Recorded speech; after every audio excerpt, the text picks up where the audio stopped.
Baik, jadi saya akan melanjutkan bagaimana proses oksidasi asam lemak jenuh.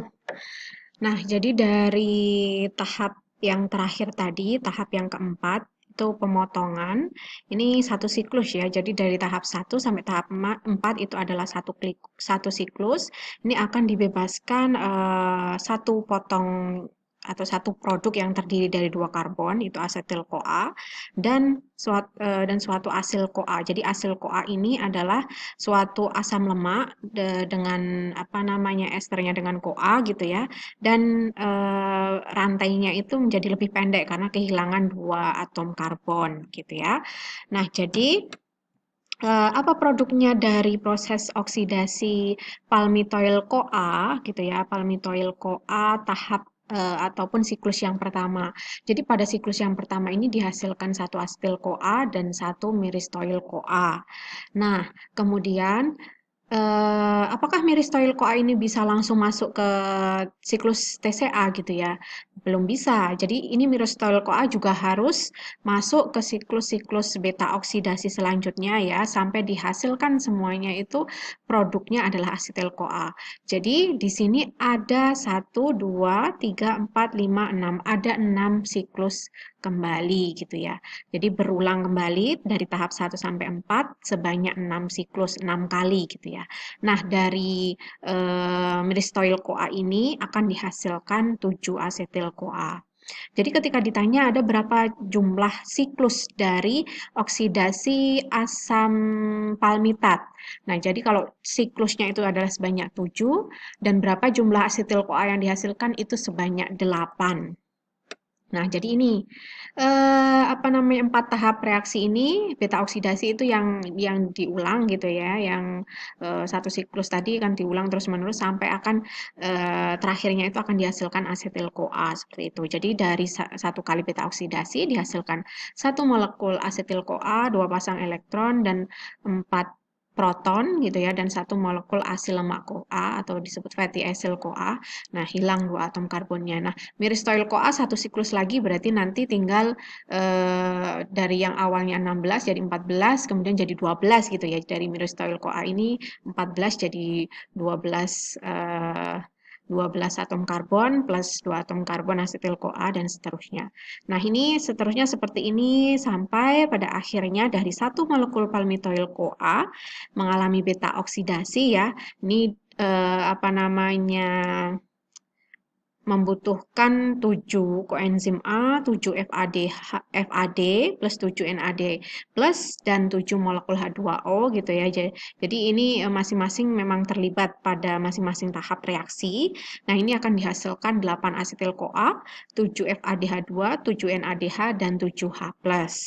Nah, barulah asetil CoA 8 asetil CoA ini bisa masuk ke siklus asam sitrat. Nah, jadi apa namanya? Ini adalah proses oksidasi lebih lanjut di siklus asam sitrat. Nah, ini kan inputnya berupa asetil CoA. Ini baik dari asam lemak ataupun dari inputnya karbohidrat ya dari glukosa, pirufat itu ya. Kan dihasilkan pirufat dari glikolisis ini akan diubah jadi asetil CoA semuanya baru masuk siklus asam sitrat. Nah, ini kondensasi oksaloasetat dengan asetil CoA ini akan menghasilkan sitrat. Makanya jalur ini ya produk pertama dari proses atau siklus asam sitrat inilah yang akhirnya menjadi nama dari jalur ini gitu ya, jalur asam sitrat. Nah, jadi itu. Nah, apa namanya? Jadi net apa namanya reaksi totalnya seperti ini. Dari 8 asetil CoA tadi kan masuk ke siklus asam sitrat berapa jumlah ATP yang dihasilkan gitu ya. Nah, jadi totalnya itu ada 108 ATP nanti ada perhitungannya ya. Jadi dari NADH dan FADH2 yang dihasilkan gitu ya. Jadi ini NADH FADH2 yang dihasilkan itu dikonversi menjadi berapa ATP gitu ya. Nah, jadi di sini karena ada 2 ATP yang dibutuhkan pada saat aktivasi asam palmitat. Aktivasi itu apa? Aktivasi itu pada saat asam palmitat gitu, asam lemak palmitat itu harus diubah dulu menjadi apa namanya palmitoyl CoA untuk bisa masuk melewati matriks mitokondria, masuk menuju matriks mitokondria. Jadi karena 2 ATP dibutuhkan untuk aktivasi, maka netnya sebenarnya adalah 106 ATP gitu ya. Jadi ini perhitungannya, ini apa namanya diasumsikan ya perhitungan ini di mana proses fosforilasi oksidatifnya itu menghasilkan 1,5 ATP untuk 1 molekul FADH2 dan 2,5 ATP per 1 molekul NADH gitu ya. Nah, apa namanya untuk penentuan 1,5 dan 2,5 ATP ini ada perhitungannya dan ada sistemnya sebenarnya ya. Ada sistem malat aspartat shuttle dan ada sistem gliserol 3 fosfat shuttle gitu ya. Jadi ada apa namanya? Ada sistem untuk proses apa namanya ya? Ulang-alik gitu ya. Nah, itu mungkin akan saya jelaskan di apa namanya? Di presentasi yang lain gitu ya. Jadi intinya itu intinya ini semua harus dikonversi menjadi ATP, kita dapat ATP total yang dihasilkan 108, yang tadi dibutuhkan 2 ATP, jadi netnya adalah 106 ATP. Nah, itu apa namanya produksi ATP ya dari oksidasi 1 molekul palmitoyl CoA gitu atau asam palmitat. Nah, itu. Nah, jadi ini kemudian dihasilkan karbon dioksida dan H2O ya. Jadi selain ATP juga dihasilkan karbon dioksida, dihasilkan H2O, kemudian koenzim A-nya juga akan lepas kembali di sini. Oke, itu apa namanya oksidasi asam lemak jenuh. Bagaimana dengan oksidasi asam lemak tidak jenuh? Jadi sebenarnya apa namanya sebagian besar asam lemak itu ya di alam itu dalam keadaan atau mempunyai struktur asam lemak tak jenuh gitu ya, mempunyai ikatan rangkap, ikatan ganda seperti itu.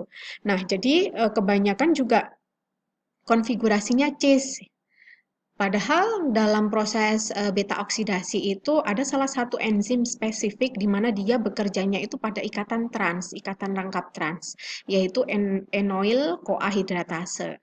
Jadi ini nanti butuh apa gitu ya, butuh ada tambahan gitu ya, ada tambahan reaksi yaitu reaksi reduksi dan reaksi isomerasi. Jadi karena butuh dua reaksi, maka juga butuh dua enzim lagi gitu ya untuk proses oksidasi asam lemak tidak jenuh ini. Nah, jadi apa namanya jika kita melihat di sini contohnya asam oleat ya. Asam oleat ini jumlah karbonnya adalah 18 ya, jumlah atom karbonnya 18. Dia memiliki ikatan ganda pada karbon nomor 9 dan 10. Ikatannya ini adalah cis. Nah, sedangkan ikatan yang di awal-awal ini masih ikatan tunggal, sehingga ini di awal siklus masih bisa dilakukan gitu ya, beta oksidasinya. Jadi ada 1, 2, 3. Ada 3 siklus yang apa namanya terjadi gitu ya. 3 siklus beta oksidasi yang sama seperti pada asam lemak jenuh yang tadi gitu ya. Jadi 4 tahap tadi ini dilakukan. Nah, akan dihasilkan 3 asetil CoA ya. Jadi 1, 2, 3, 3 asetil CoA. Barulah di tahap ini karena ada ikatan cisnya ya, ikatan cisnya, maka dia ikatan rangkap cisnya maka dia harus diubah dulu menjadi trans. Makanya di sini butuh adanya enzim isomerase gitu ya. Tanda segitiga ini menunjukkan posisi ikatan rangkap. Jadi kalau segitiga diikuti angka nomor 3 berarti ikatan rangkapnya itu terdapat pada karbon nomor 3. Jadi karbon nomor 1, nomor 2, nomor 3. Jadi ini cis 3 dodecenoil CoA. Jadi dari apa namanya 3 atau 3 siklus di awal tadi ya, berarti kan ada 6 atom karbon yang lepas, jadi tinggal 12 atom karbon, makanya dinamakan dodekenoil CoA gitu ya. Nah, kemudian ini harus diubah menjadi trans ya, karena enoil CoA hidratasenya tadi spesifik mengkatalisis trans. Jadi ini pada tahap memang apa namanya tidak kelihatan ya ini ya, tidak kelihatan di sini.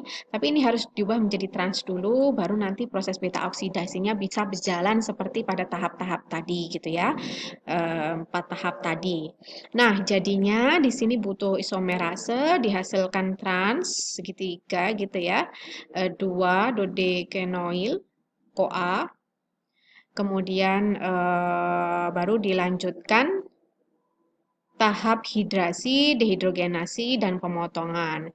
Jadi, apa namanya, tahap yang pertama kan sudah ya, dehidrogenasinya sudah terjadi gitu ya.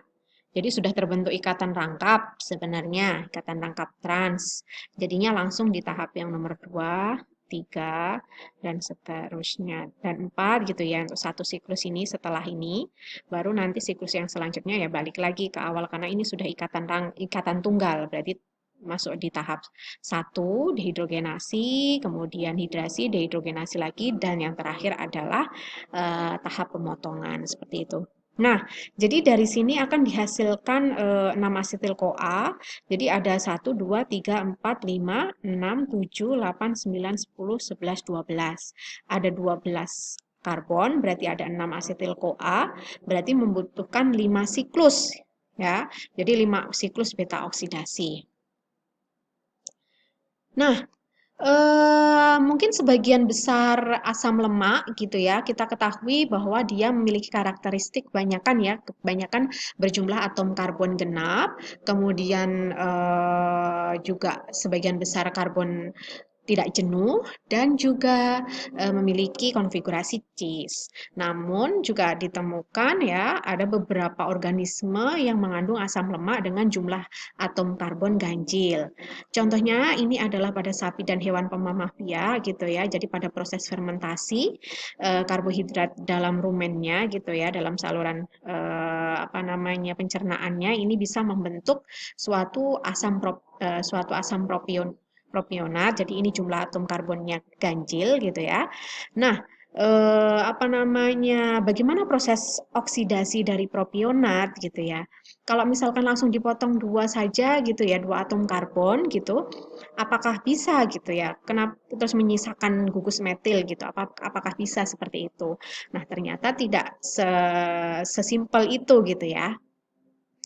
Nah, jadi apa namanya, ketika suatu asam lemak dengan jumlah atom karbon ganjil ya, asam lemak berantai panjang dengan jumlah atom karbon ganjil, itu pada tahap terakhir akan menyisakan suatu asam propionat atau propionil propionil CoA. Jadi dengan jumlah atom karbon 3. Itu pasti seperti itu dan tidak akan menyisakan asetil atau tidak akan menyisakan formil CoA ya. Jadi kalau cuma satu atom karbon gitu ya, tidak akan menyisakan produk itu gitu ya. Pokoknya yang terakhir ketika ganjil itu produk akhirnya adalah propionil CoA